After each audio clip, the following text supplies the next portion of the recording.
भाद्रपद के भाद्र शुक्ला पंचमी से लेकर के 14 तक जो 10 दिन के पर्वराज पर्युषण पर्व दिगंबर जैनों में आते हैं, जब ये 10 दिन आते हैं तभी मन के अंदर कुछ विशेष प्रकार की संवेदनाएं उत्पन्न होती हैं। विशेष प्रकार का उसी दिन से धर्म ध्यान करने का भाव पैदा होता है। जो लोग कभी कुछ नहीं करते हैं वे भी तपस्या के मार्ग पर बहुत लंबा सफ़र तय कर लेते हैं। तो जिन लोगों को भी इस पर्वराज पर्युषण में साधना के मार्ग पर उतरना है, अपनी कर्म निजरा का उद्देश्य बना करके अपने आप को भी टटोलना है, उसी दिन से नहीं, उसके कुछ पहले समय से उस तरीके के मोड में आपको कन्वर्ट हो जाना चाहिए। जैसे 10 दिन बाद पर्वराज पर्युषण पर्व आ रहे हैं, आप अभी से छोटी छोटी शुरुआत कर सकते हैं। वस्त्र को नियमित करने का एक संकल्प ले सकते हैं कि हम दिन में सिर्फ 2 जोड़ी ही कपड़े पहनेंगे या 1 जोड़ी में ही काम चला लेंगे। परिग्रह परिमाण व्रत है, अतिथि संविभाग व्रत है, देशावकाशिक व्रत है। जो भी श्रावक के उपयुक्त व्रत आगम ग्रंथों में गुरुदेव श्री समंतभद्र स्वामी ने बताए हैं, उनका निरतिचार पालन करके आगम के हिसाब से 10 दिन जी जाना अपने आप में एक बहुत बड़ा टास्क होता है। अभी से प्रयास करिए कि मैं 10 दिनों में अनछने पानी का एक बूंद भी प्रयोग नहीं करूंगा। साधना का अपना एक स्तर खुद बनाइए।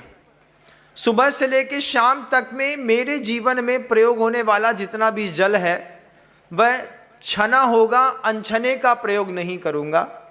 तो पर्वराज पर्युषण पर्व को मनाने की आपको एक विशेष साधना दिखाई देगी। प्रायः करके होता है कि पर्वराज पर्युषण के दिनों में हम उपवास की ओर बहुत ज़्यादा ध्यान आकृष्ट कर लेते हैं। उपवास की साधना करनी है। अब चूंकि शरीर उपवास का अभ्यासी तो रहता नहीं, लेकिन 10 दिनों में करते हैं। अब 10 दिनों में करते हैं, चौथे 5वें दिन से आलू प्याज समोसा डोसा ये सब दिमाग में लगातार घूमने लगता है। कई बार तो दूसरे दिन से ही घूमने लगता है, पहले दिन से ही घूमने लगता है। मुझे तो उसका डोसा खाना था, इसकी चाट खाना है, इसकी फुल्की खाना है, इसका ये खाना है।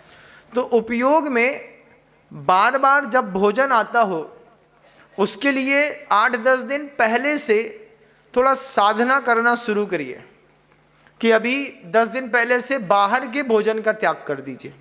किसी भी स्कूल में एडमिशन लेते हैं, विद्यालय में जब अपन प्रवेश लेते हैं, तो उसकी कोई पूर्व भूमिका भी रहती है, पूर्व पीठिका का रूप भी रहता है। ऐसे ही पर्वराज पर्युषण के पूर्व पीठिका में आप अनछने जल का त्याग कर सकते हैं, बाहर के भोजन का आज से ही त्याग कर सकते हैं। इसमें आलू प्याज का त्याग कर सकते हैं। भोजन करिए, सब्जियां लीजिए, सब लीजिए, आलू प्याज मत लीजिए। रात्रि भोजन को सीमित कर दीजिए कि शाम के बाद रात्रि भोजन नहीं करेंगे। तो शरीर एक अभ्यास में थोड़ा सा ढल चुका होगा। ढल जाने के कारण जिस दिन आपके पास पर्वराज पर्युषण का पहला दिन आएगा, उस दिन आप अपनी चर्या को पहली बार में ही आसमान करने का प्रयास कर पाएंगे। अपने लिए अगर आपके पास माला नहीं हो तो आप अपनी एक व्यक्तिगत माला ले लीजिए।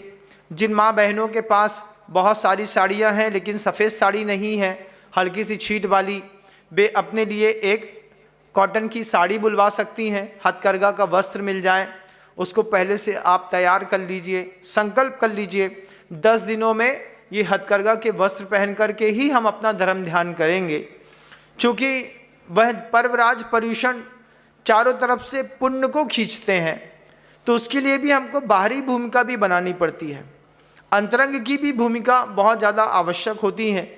उन 10 दिनों में हम संकल्प कर सकते हैं कि हम किसी भी व्यक्ति की निंदा नहीं करेंगे।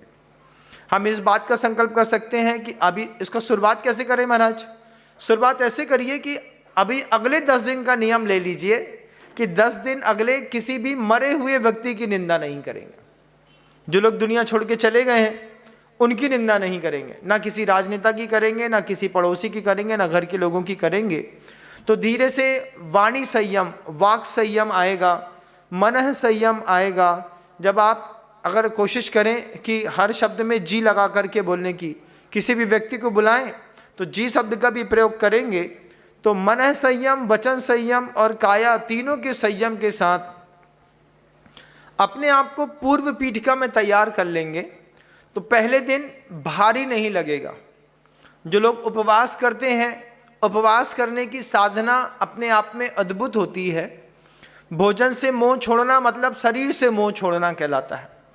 उसमें आप स्नान महाव्रत का नियम भी ले सकते हैं कि मैं उपवास के दिनों में नहाऊंगा नहीं तो कई लोगों को यही आदत रहती है, उपवास कर रहे हैं और शॉवर के नीचे अनछने पानी में खड़े होकर के बढ़िया झम आधा घंटा नहा लिया तो पूरा बॉडी का टेम्परेचर उतर गया। बॉडी के टेम्परेचर उतरने पर आकुलता ख़त्म हो गई, उपवास बहुत अच्छे से हो रहा है। फिर दिन भर एसी चालू कर लिया, कूलर चालू कर लिया, ठंडी से आराम से बैठे हैं, बाबा जी का उपवास चल रहा है।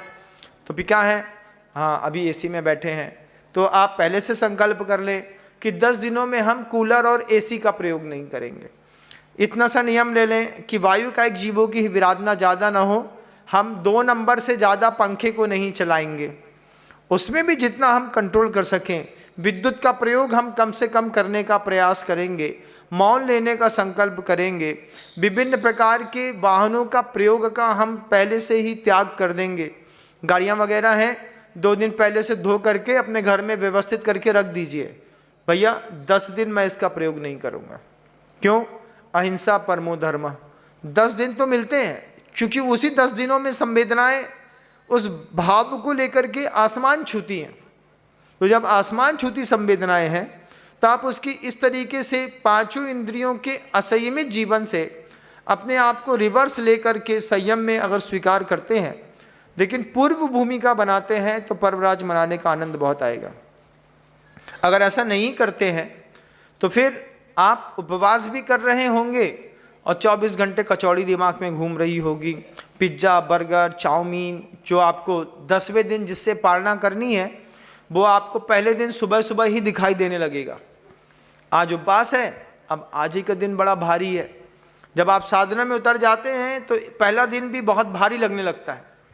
फिर धीरे जब सामूहिक रूप से बहुत सारे लोग धर्म ध्यान कर रहे होते हैं तो वो धर्म ध्यान साधना रूप ना होकर के कंपटीशन रूप में हो जाता है।